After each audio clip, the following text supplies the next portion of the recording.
You slide into the world in cold, dark water off the coast of the Pacific Northwest, and the very first thing you do is float. Orca calves are born in the water and are initially black and peachy orange due to a thin layer of blubber which allows their blood vessels to show through.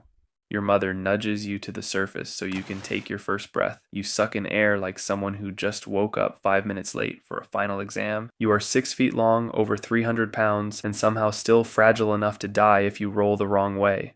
You are now 1 month old. The ocean around you is vast and echoey. You hear clicks and whistles, but you don't know what they mean yet. You don't even know what you are. But instinct tells you one thing. Stay close to the massive black and white torpedo next to you. That's your mom. She's exhausted. She just gave birth to a 300-pound torpedo and hasn't slept in days. And now she'll spend the next year and a half making sure you don't get eaten, drowned, or wander off trying to headbutt a boat.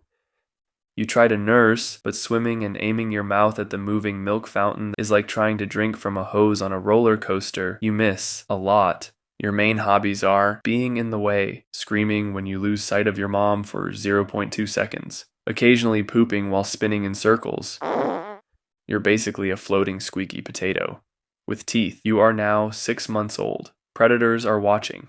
Sharks, bigger orcas, and sometimes humans with nets. No one explains what nets are, just that they're bad and will probably ruin your day. Sometimes your pod runs into another group of orcas. Your family changes directions, becomes quieter. You sense tension. You don't know this yet, but orca pods don't always get along. You're not allowed to wander far. If you try, your mom herds you back like a nervous babysitter trying not to lose her job. You mimic sounds, blow bubbles, and chase fish that are way too fast for you. You are now 1 year old. You're now hanging out with other calves. Think kindergarten.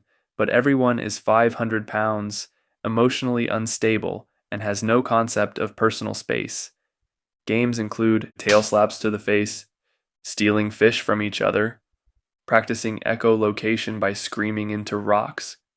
You also learn how to mimic the sounds of adults, which is cool until you accidentally imitate a mating call and confuse the entire pod. You start to understand hunting. You see older orcas coordinating attacks on seals, flipping them into the air like horrible fishy volleyballs. One day, one of the younger calves stops moving. You don't know why, but the pod swims slower, closer. Your mother becomes quiet. The body floats for a while, then sinks. Some nights, the older orcas sing. It's haunting and beautiful and makes the water vibrate in your bones. You don't know the meaning of the songs, but they feel ancient. You are now 3 years old. You're not a calf anymore. You're an apprentice of death. You and your pod spot a terrified seal on a floating chunk of ice. The strategy? Swim in formation, generate a wave, and knock the seal into the water, like synchronized murder ballet. You learn how to echolocate fish. You learn that survival is not just about strength. It's about teamwork, and you learn to love the hunt. You are now 10 years old, and the orca society is complex. You belong to a matriarchal pod. Your mom's in charge. Grandma's the real boss. She remembers everything, every coastline, every salmon route. You have a dialect unique to your pod. Other pods sound weird.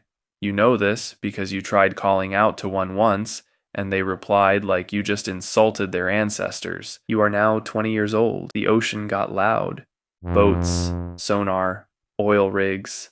The peace of the deep is shattered by constant engine buzz and underwater screaming that makes your teeth hurt. You dive deeper to escape the noise. It follows you. You try to rest.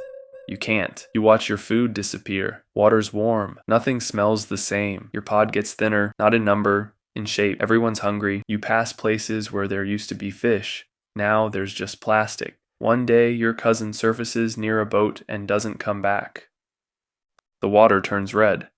You dive and keep diving. You're okay, but you're not the same. You are now 60 years old.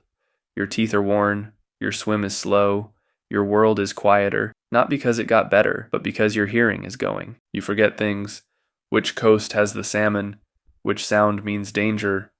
One morning, you slip away from the pod. Not far. Just far enough. You dive deep. Deeper than usual. The water is cold again, like it was when you were born.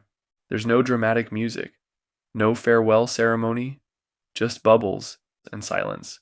The pod doesn't stop. They keep swimming. Because that's what orcas do. and somewhere behind them, in that quiet place below the waves, you stop. Life as an orca is hard, but believe it or not, there's animals that has it worse, way worse.